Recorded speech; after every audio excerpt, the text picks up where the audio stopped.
जल सामने है जिनका, चंदन से है वचन। अक्षत सम अक्षत है श्रद्धा, सुमनो सा सुंदर है तन। नैवेद्य चरित्र ज्ञान है दीपक, बसु विधि करते धूप दहन। ध्यान सुफल है अर्घ समाधि, मुनिवर तुमको नित्य नमन। अनर्घ पद को पाने गुरुवर, मेरा अर्घ समर्पित है।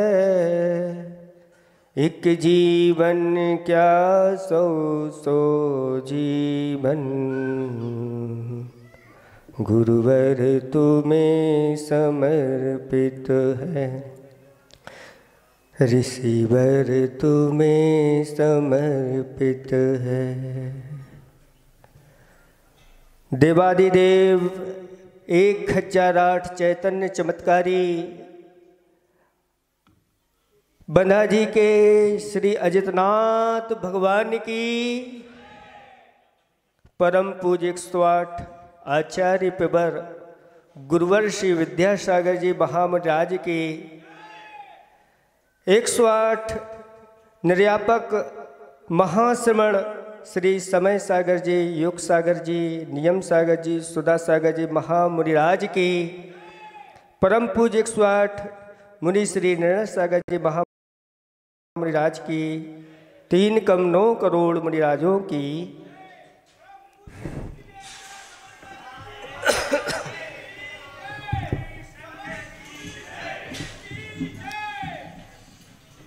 धर्म स्नेही भव्यात्माओं,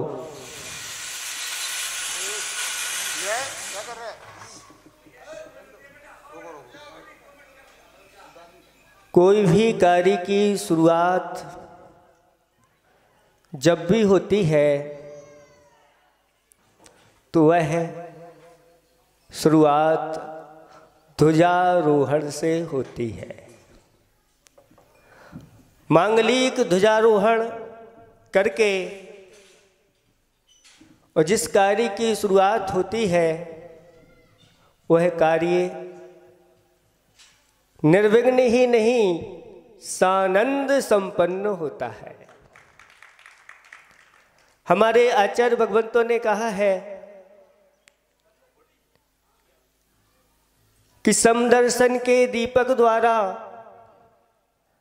सदा प्रकाशित बोध सुधारा, साधु चरित की ध्वजा कहाते, दे दे मुझको छाया ताते।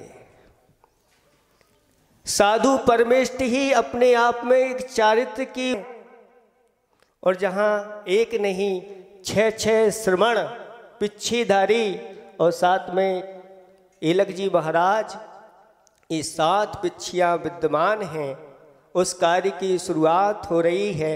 यह कार्य आप लोगों को लिए एक जीवन में ऐसी शांति और सुख समृद्धि का कारण बनेगा जो आप आगे स्वयं ही इसका फल देखेंगे। यह ध्वजा धर्म ध्वजा कहलाती है। धर्म देवता का प्रतीक होती है और इसमें एक आधार स्तंभ रहता है, एक दंड रहता है और एक ध्वजा। ये 3 चीज़ें हुआ करती हैं और ये तीनों चीज़ें सम्यक दर्शन, सम्यक ज्ञान और सम्यक चारित्र का प्रतीक मानी जाती हैं। और रत्नात्रय को धर्म कहा है और यह धर्म का देवता यह ध्वज कहलाता है। उस ध्वज का यहाँ पर आज आरोहण हुआ और उस ध्वजा ने, इसको पताका भी बोलते हैं, यह होने वाले आगे के कार्यों की सूचना पता को देने वाली होती है पताका। और जब ध्वजारोहण हुआ तो मांगलिक शुभ दिशा में उसका फहराना हो गया। इसका अर्थ है ये बहुत ही मांगलिक कार्य आपका प्रारंभ होना है। एक श्रमण धर्म होता है, दूसरा श्रावक धर्म होता है। एक धर्म रथ है, इस धर्म रथ के दो पहिए हैं, एक श्रमण का है, दूसरा श्रावक का है। ये दोनों पहिए जब दृढ़, मजबूत और अच्छी तरह से सुस्थिर रहते हैं, धर्म का रथ निरंतर प्रवहमान रहता है। लेकिन जब इसमें इन पहियों में शिथिलता आ जाती है, तब आचार्य भगवान कहते हैं कि यह धर्म का रथ डगमगाने लग जाता है। और उसके लिए फिर शास्त्रों में अनेक उदाहरण दिए गए हैं कि जो साधु उलझे रहते हैं उनके लिए सुलझे श्रावकों का उदाहरण दिया जाता है, और जो श्रावक उलझे रहते हैं उनके लिए सुलझे हुए पशुओं का उदाहरण दिया जाता है। रत्न करंडक श्राप का 4 आप लोगों ने पढ़ा होगा। उसमें मेढक का उदाहरण दिया, सूकर का उदाहरण दिया। एक सूकर ने इस धर्म की कैसे रक्षा की, धर्म ध्वजा को कैसे संभाला। आवास दान में, अभय दान में सूकर को स्थान दिया, आप लोगों का नाम नहीं आया। और जंगल में, गुफा में 2 ऐसे श्रमण, महाश्रमण, और वह इस गुफा भी सामान्य गुफा नहीं, सिंह की गुफा में जाकर के और ध्यान लगा करके बैठ गए। सिंह की गुफा में कौन जा सकता है? जो नर सिंह हुआ करते हैं वही सिंह की गुफा में जाकर के बैठते हैं। और दोनों ने ध्यान लगा लिया और घटना यूं घटी, वह सिंह उसी गुफा की ओर बढ़ रहा है। तभी एक सम्यक दृष्टि जो कुछ व्रतों को धारण करने वाला है, ऐसा एक सूकर, उसकी नज़र पड़ी कि अभी अभी मुनिराज ध्यान मुद्रा में गुफा में गए हैं और ये सिंह उसी गुफा की ओर जा रहा है। मेरे होते हुए उन मुनिराजों का एक कोई बाल बांका नहीं कर पाएगा। और जाकर के सिंह के सामने खड़ा हो गया और ललकार मार दी। सिंह के सामने अगर कोई ललकार मार दे,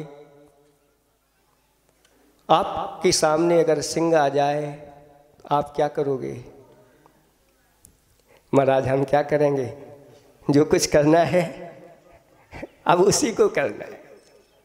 लेकिन 2 मुनिराजों की रक्षा के लिए, और वह सूकर सिंह के सामने खड़ा हो गया कि मेरे होते हुए जब तक मेरे तन में प्राण हैं तब तक इन मुनिराजों का कोई बाल बांका नहीं कर पाएगा।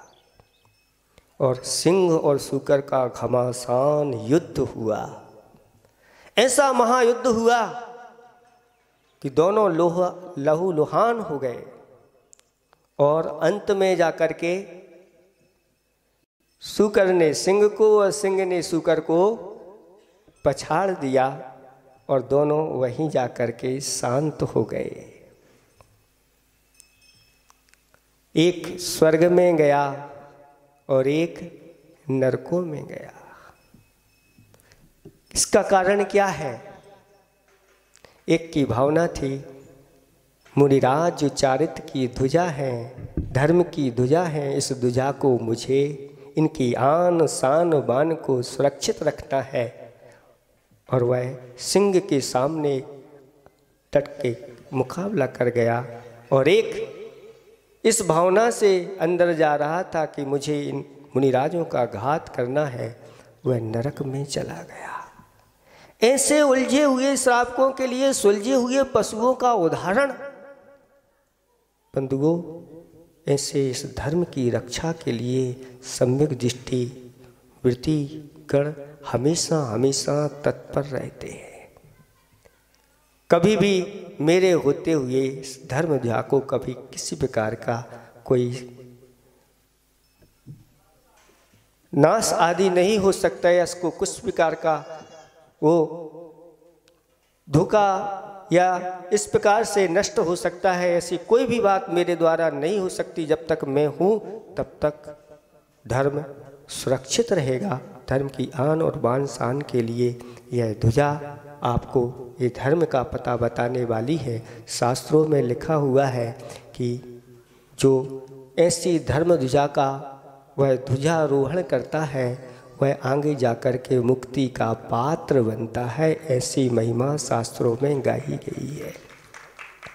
और ये ऐसा इतना बड़ा अनुष्ठान हो रहा है जिसमें 3 बड़े समूषण यहाँ पर लगे हुए हैं। बहुत सारे यहाँ पर गंध कुटियाँ लगी हुई हैं। इनमें सब श्री जी विराजमान होकर के जब आप सिद्धों की आराधना करोगे, निश्चित मानिएगा कि आप लोग बहुत जल्दी सिद्धालय में जाकर के विराजमान हो गए। अच्छे मन वचन काय को अपने सरल बना करके और आप लोगों को सिद्धों की आराधना करना है। ये अष्टानिक की आराधना सिद्धों की है। ये अष्टानिक पर्व में सिद्ध चक्र विधान एक बहुत बड़ा स्थान रखता है। सामान्य समय में सिद्ध चक्र की आराधना तो अपने आप में स्थान रखता ही है, लेकिन अष्टानिक पर्वों में यह कई गुना फल को प्राप्त होता है। और इस सिद्ध चक्र की महिमा जहाँ जहाँ सिद्ध चक्र को कराया है अनेक प्रकार के अतिशय और बड़े बड़े कार्य सिद्ध हुए हैं।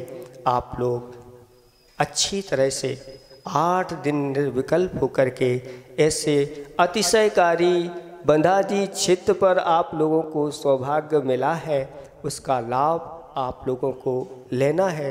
और तन मन धन से सिर्फ आराधना का ही नहीं, इन कालों में जो विशेष रूप से दान करता है विशेष फलों को प्राप्त होता है। आचार्य भगवंत ने आप लोगों के लिए ऐसा मार्ग खोल दिया कि 1008 प्रतिमाएं विराजमान करके आप लोग हजारों वर्षों के लिए वह सहस्रकूट पाषाण का यहाँ पर बनने जा रहा है। उसमें आप जिन प्रतिमा को बिठा करके और ऐसे अक्षय अनंत फल को प्राप्त कर सकते हैं। आप लोगों को चूकना नहीं है।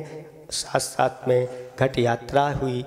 शास्त्रों में लिखा है कि घट यात्रा के साथ साथ अगर ऐसे धर्म कार्यों की घट यात्रा जो की जाती है, शुद्धि आदि की जाती है, कार्य मंगल हो, उसके अंतर्घट की यात्रा भी मोक्ष की ओर चली जाती है। हमारे अंतर्घट की शुद्धि होती है। अंतर्घट तो आप लोग जानते ही हैं ना, किसे कहते हैं? अंतर्घट यानी इस शरीर में बैठा हुआ आत्मा अंतर्घट कहलाता है। आचार्य भगवंत ने एक दोहा लिखा है कि घुट घुट कर क्यों जी रहा, लुट लुट कर क्यों दीन, अंतर्घट में हो जरा सिमट सिमट कर लीन। क्यों घुट रहे हो, घुट घुट कर क्यों जी रहे हो, क्यों अपने सर्वस्व को लुटा रहे हो इन विषय कसाओं में? अंतर्घट में हो जरा सिमट सिमट कर लीन। जो अपने अंतर्घट में लीन होता है इन सिद्धों की आराधना के माध्यम से,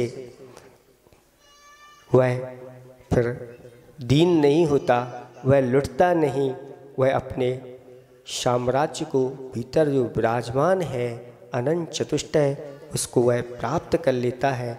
आप लोगों को अच्छी तरह से यह अनुष्ठान कहीं हम आशीष के रूप में आप लोगों को शुभाशीष देते हैं।